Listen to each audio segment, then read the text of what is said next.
Hello viewers, welcome to my channel PKN Creation. வாங்க இப்போ இந்த டிசைன் எப்படி மேக் பண்ணுறதுன்னு பார்க்கலாம். ஃபஸ்ட்டு 2 லைன் செயின் ஸ்டிச் கொடுத்துட்டு அதுக்கு அடுத்த லைனாக சுகர் பீடை 1 லைன் கொடுத்து ஃபினிஷ் பண்ணி முடிச்சிருக்கேன். இந்த லைன் ஃபினிஷ் பண்ணி முடித்ததுக்கப்புறமா சுகர் பீடையும் 4mm பீடையும் மாற்றி மாற்றி எடுத்து இதுக்கு அடுத்த லைனாக ஃபினிஷ் பண்ணி முடிச்சிருக்கேன். இதுக்கு அடுத்து நான் சுகர் பீடையும் ஒயிட் கலர் பியர்ட்ஸையும் யூஸ் பண்ணியிருக்கேன். இந்த பியர்ட்ஸ் வந்து 3mm சைஸில் இருக்கும். இதை 1 லைன் கொடுத்து ஃபினிஷ் பண்ணியிருக்கேன். இது முடித்ததுக்கப்புறமா மறுபடியும் 4mm பீடையும் சுகர் பீடையும் மாற்றி மாற்றி கொடுத்து 1 லைன் கொடுத்துட்டு இதுக்கு அடுத்த லைனாக சுகர் பீடை கொடுத்து இந்த பார்டர் லைனை ஃபினிஷ் பண்ணி முடிச்சிருக்கேன். இதுக்கு அடுத்து நான் 1.25 இன்ச் அளவுக்கு மார்க்கிங் பண்ணியிருக்கேன். நீங்கள் நடுவுலேருந்து மார்க்கிங் பண்ணிட்டு வந்தீங்கன்னா கரெக்டாக ஃபினிஷிங்காக இருக்கும். இதுக்கு அடுத்து அந்த மார்க்கிங் பண்ண இடத்துல வந்து க்ளூவை அப்ளை பண்ணிவிட்டு க்ரீன் கலர் ஸ்டோனை ஃபிக்ஸ் பண்ணியிருக்கேன். இதில் வந்து இந்த 3 டாட் அதாவது குந்தன் ஷேப்பை ப்ளேஸ் பண்ணுறதுக்காக இந்த 3 ஷேப்பில் நான் க்ளூவை அப்ளை பண்ணிவிட்டு க்ரீன் கலர் குந்தன் ஸ்டோனை ப்ளேஸ் பண்ணியிருக்கேன். இதே மாதிரியே நான் இந்த லைன் பூராவுமே இந்த க்ரீன் கலர் குந்தன் ஸ்டோனை ப்ளேஸ் பண்ணிக்கிறேன்.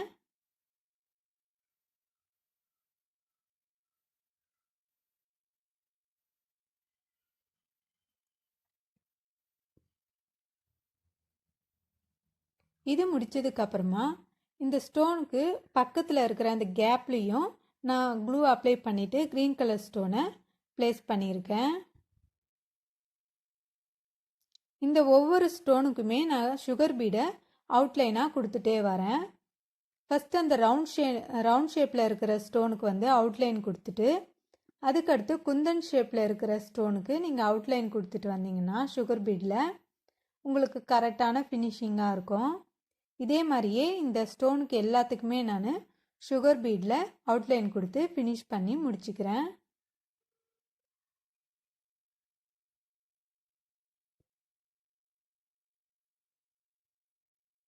இது முடித்ததுக்கப்புறமா நான் சுகர் பீட் சைஸை விட ஒரு பாயிண்ட் அளவு பெருசாக இருக்கிற பியர்ஸையும் சுகர் பீடையும் மாற்றி மாற்றி கொடுத்து இந்த ரவுண்ட் கலர் ஸ்டோனுக்கு இந்த 3 சுகர் பீடு வர மாதிரி பியர்ஸ் வர மாதிரி நான் இந்த மோட்டி டிசைனை ஸ்டிச் பண்ணியிருக்கேன்.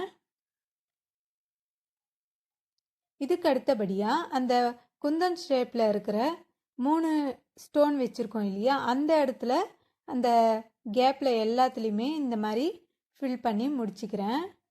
ஃபஸ்ட்டு அந்த சைடும் இந்த சைடும் நீங்கள் வச்சுட்டு நடுவில் வச்சுட்டு அதுக்கப்புறம் இருக்கிற கேப்பில் நீங்கள் இந்த பியர்ஸை ப்ளேஸ் பண்ணிங்கன்னா உங்களுக்கு கரெக்டான ஷேப்பில் கிடைக்கும். பாருங்கள், இந்த மாதிரி ஃபினிஷ் பண்ணி முடிச்சுக்கிறேன். அதே மாதிரி மேலே 2ஐயும் வச்சு நான் ஃபினிஷ் பண்ணி முடிச்சுக்கிறேன்.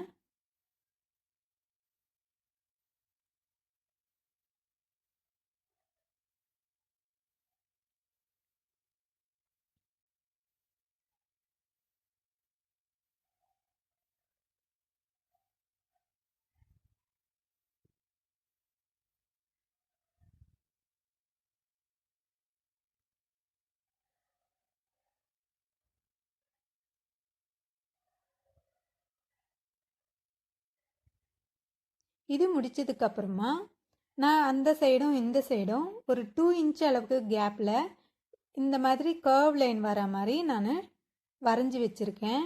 நீங்கள் நடுவில் இருந்து இந்த மாதிரி கர்வ் லைன் வர மாதிரி வரைஞ்சிட்டு அப்புறம் லைனை வந்து நீங்கள் ஒரு 1/2 இன்ச் அளவுக்கு இந்த மாதிரி லைனை வரைஞ்சிக்கலாம். இது வரைஞ்சி முடித்ததுக்கப்புறமா நான் நடுவில் இருந்து 1 லைன் கேப் விட்டு நான் க்ளூவை ப்ளேஸ் பண்ணிக்கிறேன். க்ளூவை அப்ளை பண்ணிவிட்டு இதில் க்ரீன் கலர் ரவுண்ட் ஸ்டோனை ப்ளேஸ் பண்ணிக்கிறேன். நடுவில் மட்டும் அந்த 3 குந்தன் ஷேப் இருக்கிற ஸ்டோனை ப்ளேஸ் பண்ணுற மாதிரி நான் க்ளூவை அப்ளை பண்ணிவிட்டு அதில் ஸ்டோனை ப்ளேஸ் பண்ணிக்கிறேன். இப்போ ஒவ்வொரு ஸ்டோனுக்குமே அவுட்லைனாக சுகர் பீடை கொடுத்து ஃபினிஷ் பண்ணி முடிச்சுக்கிறேன்.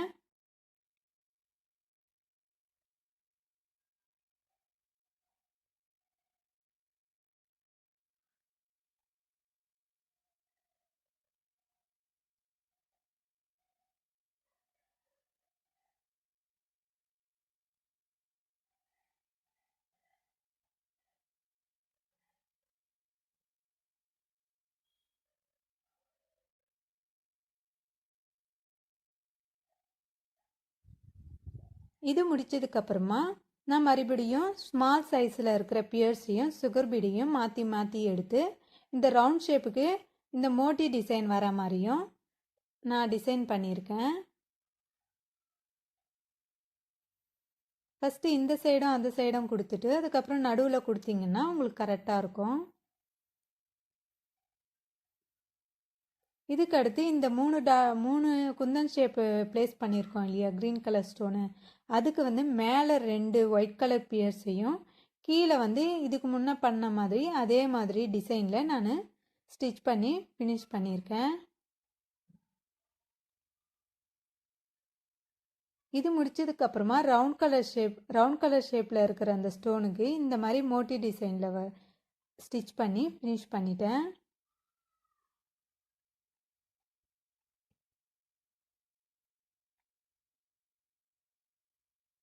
இது முடிச்சதுக்கப்புறமா 4mm பீடையும் சுகர் பீடையும் மாற்றி மாற்றி கொடுத்து மேலே இருக்கிற அந்த லைன் எல்லாத்தையுமே நான் ஃபில் பண்ணி முடிச்சுக்கிறேன். பாருங்கள், இதே மாதிரியே நீங்கள் எல்லா லைனுக்குமே இந்த 4mm பீடையும் சுகர் பீடையும் கொடுத்து ஃபினிஷ் பண்ணி முடிச்சுக்கலாம்.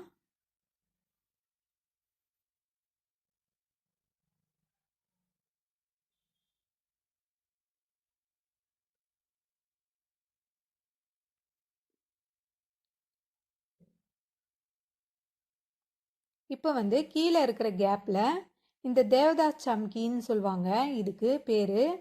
இந்த சம்கியையும் சுகர் பீடையும் மாற்றி மாற்றி எடுத்து இந்த மாதிரி நான் ஸ்டிச் பண்ணி ஃபினிஷ் பண்ணிக்கிறேன். எப்படின்னா ஃபஸ்ட்டு வந்து சம்கியை ப்ளேஸ் பண்ணிவிட்டு அதுலேயே சுகர் பீடை வச்சுட்டு சுகர் பீடைக்கு கீழே வந்து நீங்கள் அந்த எண்ணாட்டு போட்டிங்கன்னா உங்களுக்கு கரெக்டாக ப்ளேஸ் ஆகிக்கும். இந்த மாதிரியே இருக்கிற கேப்பில் எல்லாத்துலேயுமே நான் ஸ்டிச் பண்ணி முடிச்சுக்கிறேன். இதனுடைய ஃபைனல் லுக் வந்து ரொம்பவே கிராண்டாக இருக்கும், டிஃப்ரெண்ட்டாகவும் இருக்கும். இது ஸ்டிச் பண்ணி போட்டிங்கன்னா உங்களுக்கு இதனுடைய லுக்கே சூப்பராக இருக்கும். இந்த மாதிரி கொஞ்சம் கிட்டவே வச்சு நான் இந்த டிசைனை இந்த சம்கீஸை ஸ்டிச் பண்ணி முடிச்சுக்கிறேன்.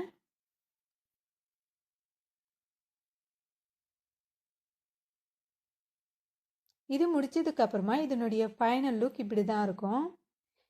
இந்த வீடியோக்கான கமெண்ட்ஸை நீங்கள் தெரிவிக்கணும்னு நினச்சிங்கன்னா கமெண்ட் பாக்ஸில் தெரிவிங்க. இதுதான் இதனுடைய ஃபைனல் லுக். இந்த வீடியோ உங்களுக்கு பிடிச்சிருந்தா லைக் பண்ணுங்கள், ஷேர் பண்ணுங்கள், சப்ஸ்கிரைப் பண்ணிவிட்டு பக்கத்தில் இருக்கிற அந்த பெல் பட்டனை மறக்காமல் ப்ரெஸ் பண்ணிக்கோங்க. தேங்க்யூ.